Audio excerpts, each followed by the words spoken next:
Data निकल कर आया है ईज़ माई ट्रिप को अगर आप देखें तो, क्योंकि बड़ी खबर जो कल शाम को आई वो यही थी कि निशांत पिट्टी अपना जो बाकी का 14% हिस्सा है वो उन्होंने बेचने का ऐलान किया था। मगर आज सुबह जब ब्लॉक डील विंडो में भी और बाजार खुलने के बाद भी केवल 1% तक का ही सौदा हो सका था, तो बाकी की हिस्सेदारी नहीं बिकी है। इस वजह से भी शेयर ज़्यादा फोकस में है। अब आईपीओ के पहले अगर हम नज़र डालें तो 3 जो है हिस्से प्रमोटर्स थे, निशांत पिट्टी, प्रशांत पिट्टी और रिकांत पिट्टी। अब निशांत पिट्टी और रिकांत पिट्टी के पास ज़्यादातर हिस्सेदारी थी 50-50% की, और प्रशांत पिट्टी के पास लगभग आधा फीसदी हिस्सा था। लिस्टिंग के बाद अगर आप देखें तो 37% दोनों की, और प्रशांत पिट्टी का हिस्सा लगभग सेम था। और जून 2022 में इंटर प्रमोटर ट्रांसफर के जरिए निशांत और रिकांत पिट्टी ने 5-5% अपना हिस्सा प्रशांत पिट्टी के नाम किया, जब से उनकी हिस्सेदारी 10.5% हो गई। निशांत पिट्टी की लगभग 29% हुई और रिकांत पिट्टी की 32% हुई।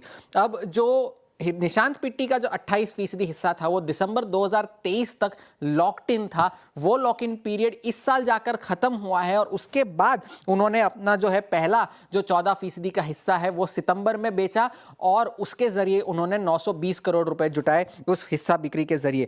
अब जो हिस्सा बेचा गया था उसे खरीदा किसने? अगर आप कहेंगे इंस्टीट्यूशंस ने खरीदा, तो उसका जवाब है नहीं, क्योंकि इंस्टीट्यूशंस की हिस्सेदारी जो लिस्टिंग के दौरान लगभग 7% की थी, 6.25% की, वो अब लगभग घटकर 0 हो चुकी है, क्योंकि अब डोमेस्टिक म्यूचुअल फंड्स का बिल्कुल नाम मात्र हिस्सा है अब ईज माई ट्रिप में। तो इसे खरीदा किसने? रिटेल ने। इनकी भी हिस्सेदारी लिस्टिंग के वक्त 6% थी, अब जाकर वो हिस्सेदारी 34% के लगभग पहुंच चुकी है। लगभग ये कहने का मतलब गलत नहीं होगा कि 1/3 कंपनी का हिस्सा अब रिटेल निवेशकों के पास है। तब ये देखिए, ये जून में जनवरी इस साल जो है मालदीव्स के जो फ्लाइट्स को सस्पेंशन करने के लिए भी ईज माई ट्रिप फोकस में आया था। उसके बाद से ये रिटेल में हिस्सेदारी किस तरह से बढ़ी है आप देख सकते हैं, 22% से बढ़कर अब 34% हो चुकी है। अब इजी ट्रिप जो है वो निवेशकों को लुभाने के लिए बोनस स्टॉक स्प्लिट्स भी करता है। पहले तो फरवरी 2022 में उन्होंने बोनस दिया, फिर नवंबर में बोनस के साथ साथ स्टॉक स्प्लिट भी की, और इस साल भी उन्होंने एक बोनस शेयर दिया है। अब जो दूसरे बिजनेसेस में इनकी रुचि है उसकी वजह से भी, मगर इससे पहले हम ये प्रॉफिट उनका फाइनेंशियल देख लेते हैं। Q4 FY22 में इनका मुनाफा जो है वो 24 करोड़ था, अब जाकर भी ये मुनाफा 26 करोड़ ही है। तो कोई फाइनेंशियल्स में कोई ज्यादा सुधार हुआ नहीं है। एक 50 करोड़ की प्रॉफिट की पीक भी बनी थी, मगर इस तिमाही में ही वो प्रॉफिट लगभग आधा हो गया 26 करोड़ तक।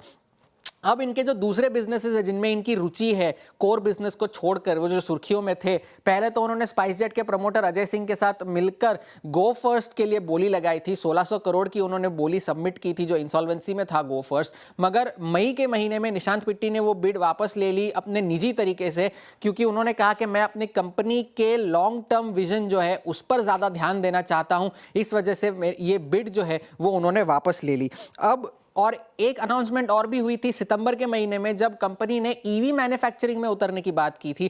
अब कोई ट्रैवल कंपनी अगर इलेक्ट्रिक व्हीकल बनाना शुरू कर दे तो सवाल तो काफी उठेंगे, मगर जिस तरह के बाजार में हम सितंबर में थे उस वक्त तो शेयर 11% चढ़ गया था इस अनाउंसमेंट के बाद, और अगले दिन थोड़ी सी मुनाफा वसूली देखने मिली थी। तो अब कौन से बड़े सवाल निकल कर आते हैं ईजी ट्रिप के लिए? क्या निशांत पिट्टी अपना बाकी का हिस्सा बेच पाएंगे, क्योंकि अब तक सिर्फ 1% हिस्सा बिका है।